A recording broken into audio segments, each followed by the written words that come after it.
We all know Scar as the evil lion who killed his own brother Mufasa.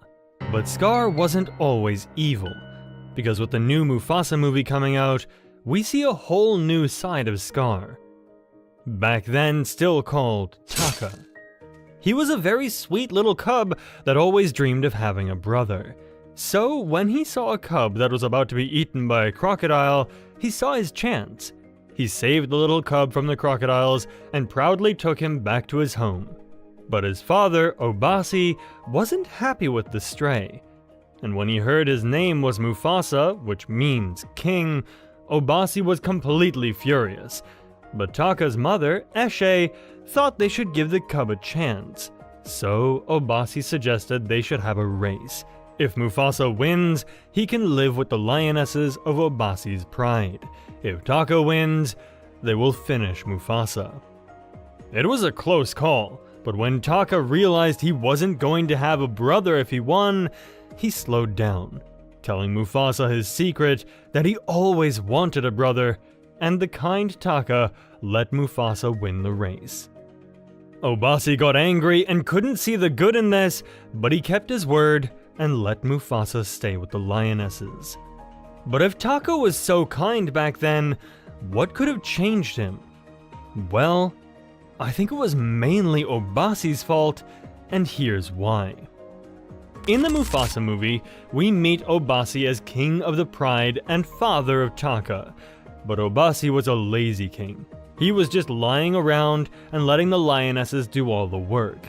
He expected that everything would be done for him, and told Taka that this was what a king was supposed to do. But Taka wanted to be like Mufasa. He got to hunt with his mother and learned all kinds of skills from the lionesses. Because Mufasa was banished from the shade tree and forced to grow up with the lionesses, where he grew a special bond with Taka's mother, Eshe. She taught him everything she knew about how to hunt and how to recognize smells in the wind. She soon realized that Mufasa was special, and she began to see him as a son. Meanwhile, Taka wasn't allowed to hunt with the lionesses. The only thing he was allowed to learn was how to sleep on a rock like his father did all the time. And anytime he tried to play or interact with his brother, Mufasa, his father got angry and sent Mufasa back to the lionesses. But Taka was slowly getting jealous of Mufasa, since he got to spend all his time with Eshe, who was kind and loving. But one day, Mufasa and Eshe went out hunting as usual. But this time, something was different. And before they knew it, they were under attack by two big white male lions. They belonged to the outsiders. The lions everyone feared but never believed really existed. Eshe told Mufasa to run, but Mufasa was brave. But you know who wasn't so brave? Taka. He was watching from a distance when he saw the big white lions attacking Mufasa and Eshe, but Taka was too scared to help them, and he ran off, escaping the attack while Eshe was watching him. Taka had never learned how to hunt or be brave, so maybe if Obasi had taught him that, he wouldn't have run off and he would have helped them instead.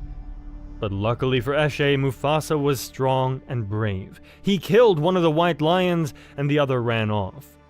They then returned to their pride, and that was the first time we saw Obasi acting nice to Mufasa. He thanked him while Taka was watching in shame. Later, Obasi had a talk with Taka, and I think that was the moment something inside Taka changed. Taka, who still had a pure heart, tried to explain to his father why he ran off and how sorry he was. But Obasi told him to keep it a secret. No one could ever know that he ran from his mother, because they had to protect the bloodline.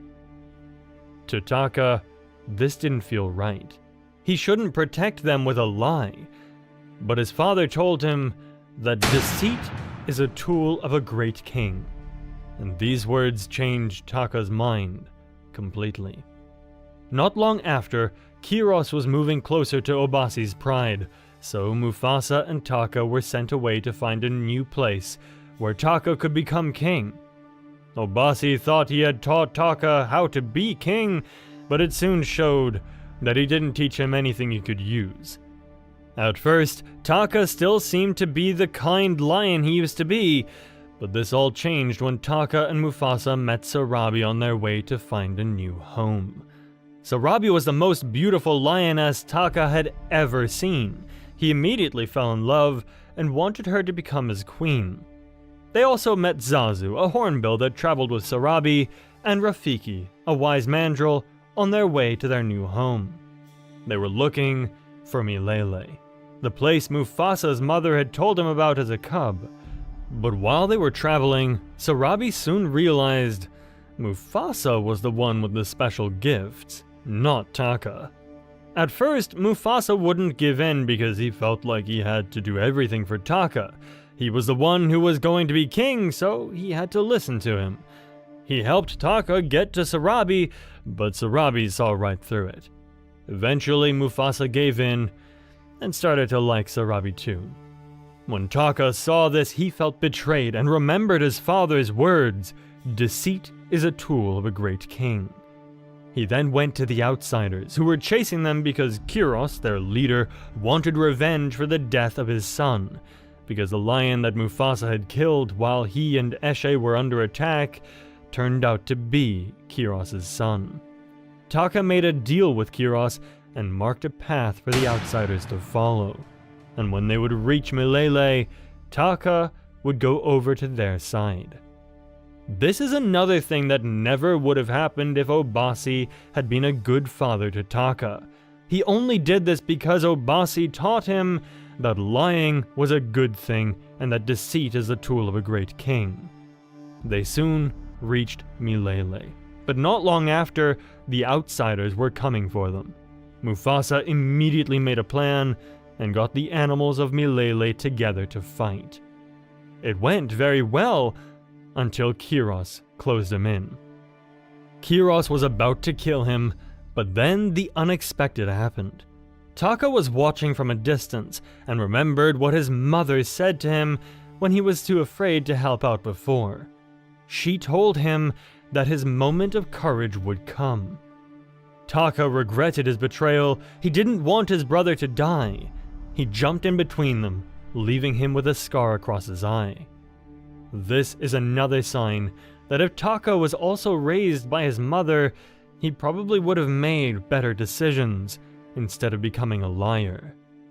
Mufasa then became the king of Milele, ruling with Sarabi. He allowed Taka to live with him, but he was still angry that he betrayed them, so he told him that he wouldn't call him by his name ever again. So from that moment on, he would be called Scar, to remind him of what he had done. Well, this was the point that Taka turned even more to the wrong side, because when we look at the Lion King 1, we see that Taka, now Scar, betrayed Mufasa again. His father had always taught him that he should be king, so when Taka had to watch how Mufasa created the Pride Lands with Sarabi by his side, his jealousy got out of control. He then made a plan to kill Mufasa and Mufasa's son, Simba, so that he would be next in line for the throne. But what he didn't know is that Simba survived his attack. The hyenas were supposed to kill him after Scar killed Mufasa. Well, Scar, being as lazy as his dad, didn't check the hyenas, so he never knew that Simba got away. But the Pride Lands became a disaster under Taka's rule. He was always lying around and doing nothing. He expected that the lionesses would take care of everything, just like Obasi had always shown him. But just like his father, Scar didn't prepare for anything. Because when we watch the new Mufasa movie, we notice that Obasi isn't good at preparing either. When Mufasa and Eshe returned from their attack from the outsiders, Mufasa warned Obasi that the outsiders were just about a day off, and instead of making plans to save the pride, he sent someone to confirm if Mufasa was telling the truth. And when the lion came back, Obasi said something that shows how bad of a leader he was. He said, "Outsiders. The stories were all true." So the rumors are true. This means that Obasi had heard of the threat of the big white lions before, but he just refused to do anything about it because he was too lazy. He could have prepared his pride and taught them how to attack in case the rumors were true, but he decided that lying in the shade was more important. And this is the same thing we see when Scar is leading the Pride Lands. Just like Obasi, he does not follow the lionesses to hunt because he believes that it is the lioness's job. But even when the rest of the animals leave the Pride Lands, because of how bad things have gotten, he acts just like Obasi and sentences every lion to death because he was not willing to move. If Obasi had commanded the lions to start traveling away from their former shade tree, when Mufasa and Eshe told him about their attack, many members of his pride probably would have survived. But Obasi liked to leave things for the last minute, and that was something his son, Scar, also did in the Pride Lands. In the end, it seemed like Taka, or Scar, could have been a whole lot different if he wasn't raised by Obasi. Because when we look at Mufasa, we see how smart he turned out. He had gotten wise advice from the little time he had with his own parents. His mother gave him a dream and the hope from Milele, something he could hold on to when he would feel sad. We later see how happy he is to find out she had also made it to Milele. Unfortunately, Mufasa's father didn't make it there. Let me know if you think I should make a video about what happened to Mufasa's father, because I'm really curious to find out. But luckily, Mufasa had gotten a great foster mother. She was the one who taught him the real skills he needed: how to smell scents in the wind, to hear which animals were coming from what direction, and of course, all other kinds of hunting tricks. And later we see that even though Mufasa had only a short time with his son, he still got to teach him some important things. I think it could have made such a big difference if Obasi let Taka stay and hunt with Eshe as well, but Obasi was a terrible and selfish king, so we never get to find that out. But I'm curious how you feel about it. Do you think Obasi is the reason Scar turned out evil? Or could there be other things that played a big role in his story, like we hear in The Lion Guard? Because in The Lion Guard, we hear that Scar has been bitten in the eye by a venomous snake. According to the series, this venom will make you lose control of knowing what is wrong and right if it's left untreated. This could also be seen as a reason that Scar turned evil. Although I don't really consider everything from the Lion Guard canon anymore, since the reason for Scar getting his scar is completely different in the new movie. So in my opinion, it's mostly Obasi's fault that Scar took the wrong path. Do you think that things would have been different if Taka had been raised by Eshe? Or was Mufasa just born with talents? Let me know what you think in the comments, and if you enjoyed this theory about Obasi and Taka, be sure to hit that notification bell so you won't miss a new story from the Pride Lands. I'll catch you next time.